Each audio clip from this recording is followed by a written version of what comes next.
Hello internet friends, my name is Catherine and I'm the human behind Creation Miss Couture, and today is another Color Wheel Monday series in which I make my way through color theory one color at a time. And if you thought we were done with this series, so did I. But, with the 45 pots experiments we did last week, I was able to actually truly see how different using deep magenta versus fire engine red in the color theory experiment was impacting the final color and how vibrant we were able to get colors. So I'm kind of hoping that we can try to use deep magenta and do something with Kelly Green at some point. So we might be revamping this experiment. I'm not exactly sure exactly how we're going to do it. So today is going to be like the classic ones that we were doing in 2025, and then maybe next week we're going to be doing something different. We're not sure exactly where we're going. We being me, myself, and I don't know where I'm going in life. What can I say? So without further ado, let's get into this. Hello, internet friends, and welcome back to another Color Wheel Monday series in which I make my way through color theory one color at a time. So you might have thought we were done with this series in the format that I've been doing it for the past few months. It was a lie, apparently. Okay, no, not necessarily a lie. It's just that with the experiment we did with the 45 pots um, of of color theory thingy, I really love how deep magenta worked with the other colors, and it just like reaffirmed my love for deep magenta. Deep magenta is the love of my life. Just what I'm going to say. I really love it. I've used it so much in so many different like recipe for yarn that I'm not surprised that it's the queen of everything. Okay, so we're going to do, it's just going to be a 5-part thing where we're going to redo the exact same thing we've been doing with the increments of another color with it, so we can see how it's playing with other colors. And I'm going to try to find my other yarn so we can compare the colors to see if this is definitely more vibrant. There will be more like neat colors and vibrancy and everything. So the first thing we're going to do is our stock solutions. So what do we do first before we open any jars of dye? If your answer was put a respirator on, you are correct. So this doesn't have to be the same respirator, but just make sure that is a respirator that will catch any fine particles. So, because we only have one pair of lungs, so we need to protect them.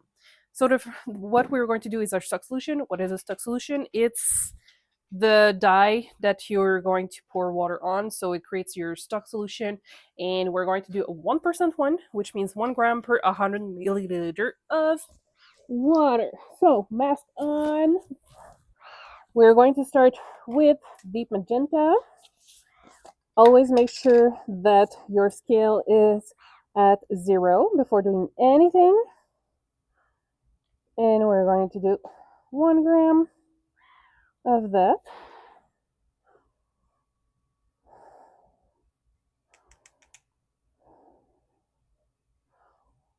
Mm-hmm.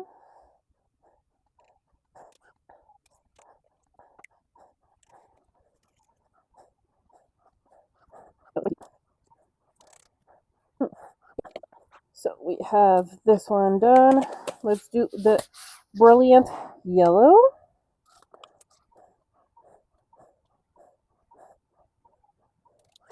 Okay, so we're just going to add a tiny, like 0.01 milliliter of water. And we need 100 milliliter of water.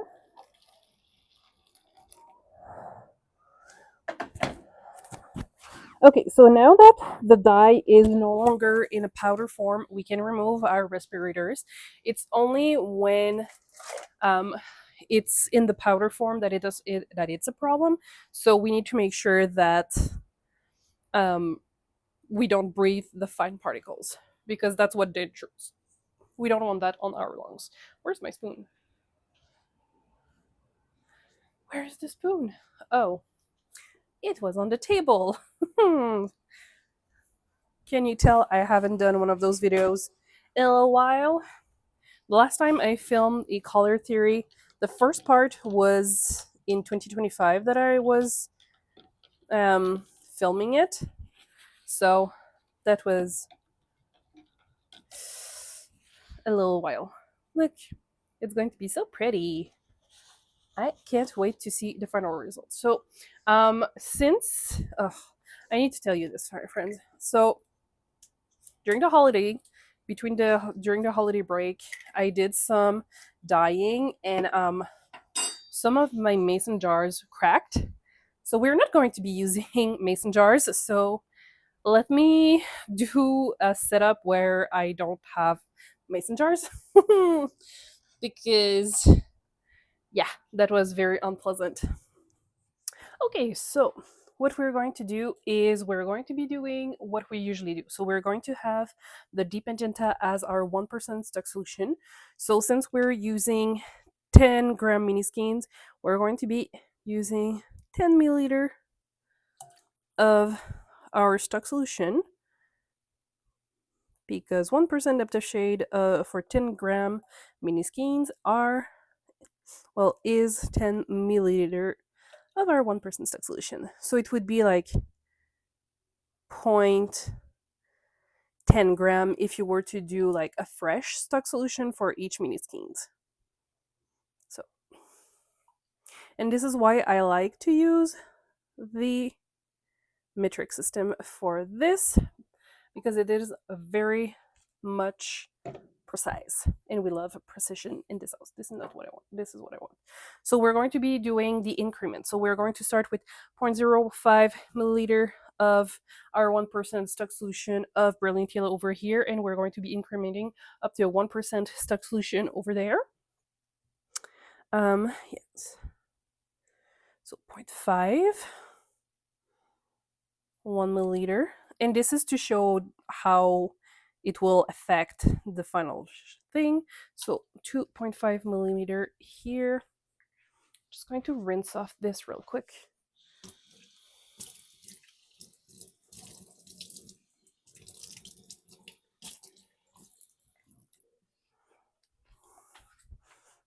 Okay, so we did our 2.5, so now we are at 5 milliliter.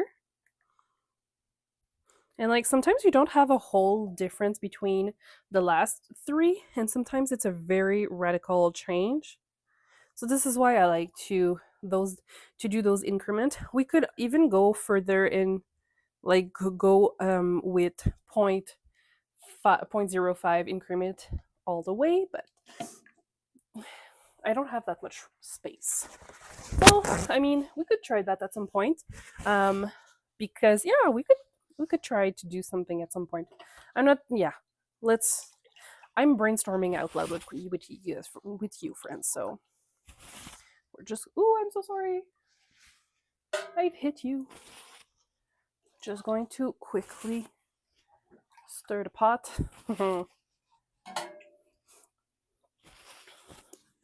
Okay, so now we're going to be adding our mini skeins. And the good news with like those big pots is that it's going to reach the right temperature rather quickly. So, and there's going to be a little bit more room for the mini skeins to swim and grab all the color that is needed. So we're using Knitpick 10-gram mini skeins. So we usually use fingering straw. However, when I ordered the right. So instead of being a 75-25, we have a 100% superwash merino. So it shouldn't change the color. It shouldn't affect the color that much.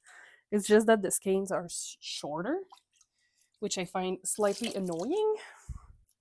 So there's that. But it's still 10-gram mini skeins, and that's what matters at the end of the day. So there's that. And I just really dislike how the mini skeins, how short they are. it's just personal preference at this point, but I don't like that. So we don't have any citric acid as of right now in the pots. So I will be adding that slightly later. I like to wait for the water to warm up a little bit before adding any citric acid because I feel that it gives us a little bit more time for the color to like reach all the nooks and crannies of the yarn, so we don't have like patches where there's no dye, and it makes it easier to have an even color. So and there's roughly 7 cups of tap water in each of those. So when you're doing tonals, I personally find it doesn't matter if you're diluting your stock solution because it's going to be diluted in your water anyways. So this is something to keep in mind if you're going to be working with variegated colors. So yeah, so we're just going to put this on the stove and we're going to start cooking them. Okay, so what we're going to do now is we're going to turn on the heat so they can all start getting cooked.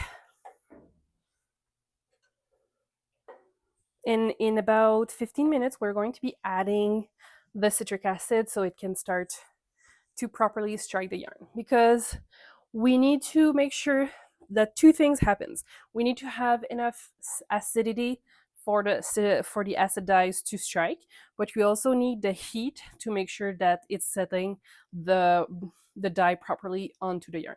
So for that, we need to be between 85 to 95 Celsius to reach the right temperature. But we usually use a double boiling technique. However, since it's not a double boiling thing, it's like actual pot, we probably will reach that temperature rather much quicker than when we use the mason jars and the double boiling thing. So like I mentioned earlier, you want to, like, some of my mason jars cracked and it made a mess, and I was a little unhappy with that, but it's fine now. I got rid of the cracked ones and now we're just going to pivot. So sorry about that, friends. I know right now everything looks the same color. Oh, there's a little bit of water on that. However, it's going to be fine. Everything's going to be fine. Oh, that's what happened. So I don't know if you can see it now, but like it's being a little funky. It's because of there's water underneath, so it's just like screaming at me. Okay, see you in 15. Okay, so let's add some citric acid. So usually when it comes to citric acid, what we need is a rule of thumb. It's 1 tablespoon per pound, so 454 grams of fiber and or yarn. So since we have 10-gram mini skeins, we don't need that much. So it's like barely 1/4 of a teaspoon that we're going to be using. There we go. Here. So we're almost at the right temperature. So if you're ever wondering when to start counting your 30 minutes for cook time, it's from 2 things. First, we need to make sure that the water is at the right temperature, so between 85 to 95 Celsius, but it's also from the time you've added your last dye. So if you're speckling and your last step is the speckle, you would be waiting until you have the right temperature, but usually you are at the right temperature once you're ready to speckle. And then you would count 30 minutes from the time you've applied that speckles. If you're layering colors, your last layer of color. And yeah, so that's the rule of thumb for that. So I hope it's a little helpful for you, friends. So we shall see. I don't know. I feel like we're creating some. Oh yeah, that's going to be a fun orange. So I feel like with the brilliant, is it brilliant? Yeah, it's brilliant yellow. I feel like with brilliant yellow, if we wanted to have a really starking yellow, we would need to have yellow as the primary and have a lower case of the of magenta, like we did in the 45 pot experiments, because we really had a very vibrant orange when we once we mixed those. It was really fun to see. We almost got the brilliant orange, blazing orange, I think. Okay, so I'm going to let this cook on the stove because I think some of those are pretty much almost at the right temperature. So I will see you in about like 30 to 45 minutes because it's almost at the right temperature. So I'm going to put on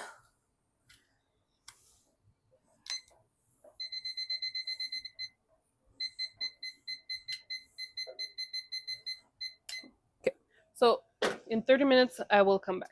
Okay, so here we can see that those colors are good. The water temperature is perfect for those two here. So this, we will turn off the heat for this because it's been 30 minutes. However, and this is something that I know, those two burners here are slower to warm up than those ones at the back here. So this is why we still have quite a bit of color, and you can see that we don't have the water that is like, well, it's simmering.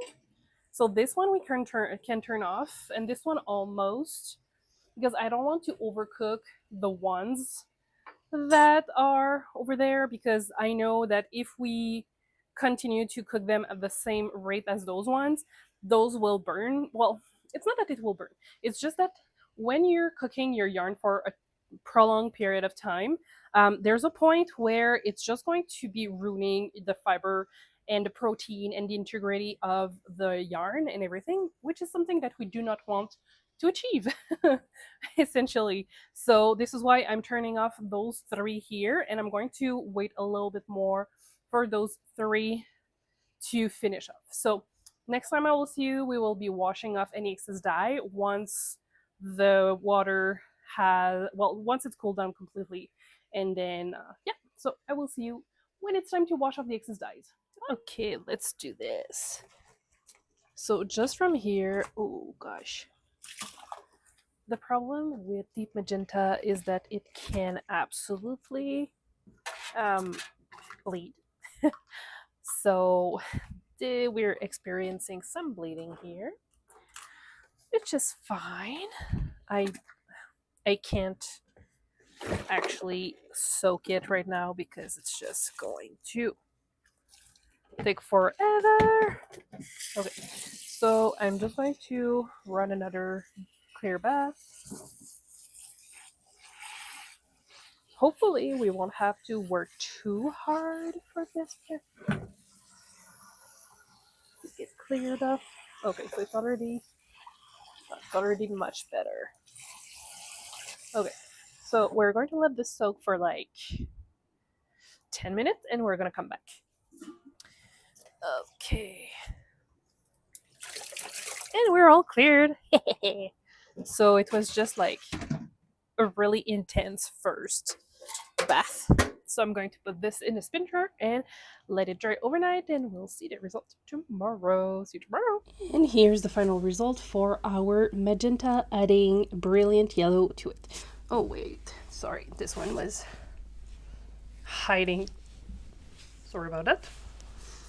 So as you can see, we are going from our magenta up to red and then into some more orange color. But here we can see that it is a dark orange, and we would need to have a lower deep magenta level for it to be very vibrant orange. However, this is making me think that maybe I should be reconsidering how I'm doing those color wheel thingy for the magenta, because I think we should try to do the gradient up until we have our brilliant yellow here.